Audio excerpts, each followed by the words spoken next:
संगत जी, प्यार से कहना धन जी।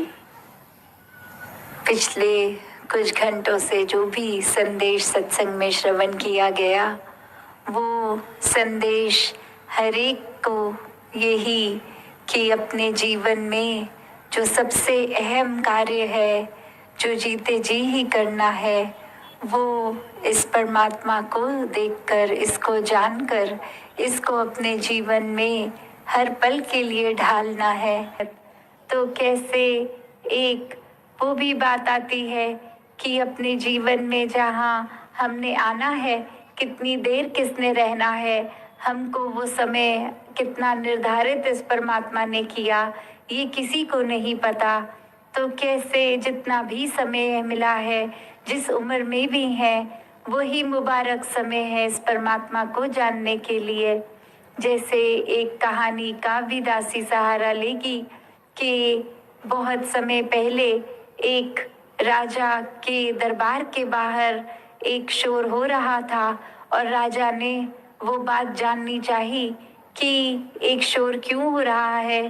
तो उसका सिपाही आके कहता है कि एक इंसान यहाँ से एक जिद लगा के बैठा है कि इस सराय में जो रहता है उससे मिलना है, और हम तो उस इंसान को समझा रहे हैं कि ये सराय नहीं है, ये राजा का महल है।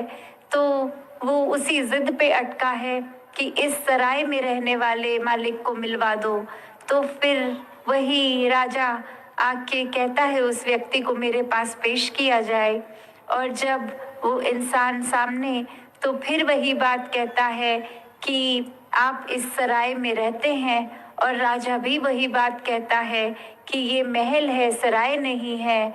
तो कैसे वो इंसान कहता है कि ये अगर आप महल बुला रहे हैं तो ये महल आपका उस तरह ही हुआ था कि आपसे पहले हमारे राज्य में जो राज करते थे वो उनको हरा दिया आपने जंग में, और उनका ये महल आपके कब्जे में आ गया, तो अब ये आपका महल है। तो वो राजा कहता है हाँ बिल्कुल ठीक। तो वो इंसान आगे समझाता है कि ये फिर सराय ही तो हुआ, जिस तरह सराय में इंसान अक्सर आ जा सकता है, एक वो जगह ठिकाना किसी एक सिर्फ गुजरान मात्र, तो वो अपनी नहीं हो जाती। हम सिर्फ एक रात के आराम के लिए, कुछ दिनों के लिए आराम के लिए उस सराय के अंदर जा सकते हैं। उसी प्रकार ये आपकी, जिसको आप महल बुला रहे हैं, वो एक सराय ही तो हुई। ये जीवन ने कब खत्म हो जाना है, इस महल ने आपके साथ इस जीवन तक ही रहना है, या फिर अगर कोई इस जीवन के बीच में फिर कोई युद्ध हो जाता है और कोई और राजा यहाँ रहेगा, तो उस जीवन काल में भी ये गारंटी नहीं, ये पक्का नहीं कि आप इसी महल में रहते रहेंगे। तो जहाँ एक घर, एक महल भी अपना साथ नहीं जाएगा, वहाँ फिर क्या साथ जाएगा।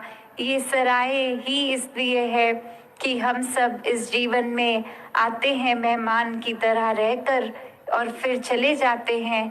तो वो जीते जी एक बात वही कि कुछ भी हम इकट्ठा कर लें, वो जाने वाला साथ नहीं है। तो इस कहानी का यही निष्कर्ष कि अपने जीवन में हम एक जो भी पल में हैं उसको पूर्णता से जिए, नहीं तो अगला पल पता नहीं कब है हमारा आखिरी। और जीते जी इस परमात्मा से हर एक नाता दिल का जोड़ के, इसको जान के अंग संग, फिर अगर हम जीवन जिएंगे तो ही वो मुबारक जीवन बन सकेगा। वरना तो फिर यही बात की जीवन में ध्यान अगर इसीलिए लगा लिया कि धन दौलत इकट्ठी करते रहें, परमात्मा को भूल जाएं, घर बनाते रहें, तो अंत में सिर्फ ये परमात्मा का एहसास के अलावा और कुछ नहीं जाना।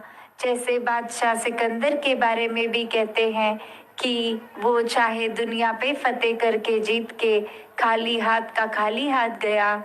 तो वही बात कि हम बेशक जीवन में कोई धन कमा भी रहे हैं तो उसमें कोई हर्ज नहीं है, बस प्राथमिकता परमात्मा को बनाएं, ताकि इस परमात्मा ने जो जिया, जितना जिया, तो फिर उस देन में ही सब कुछ मानकर उसी का शुक्राने भाव से जीते चले जाएं। साथ संगत जी, धन निरंकार जी।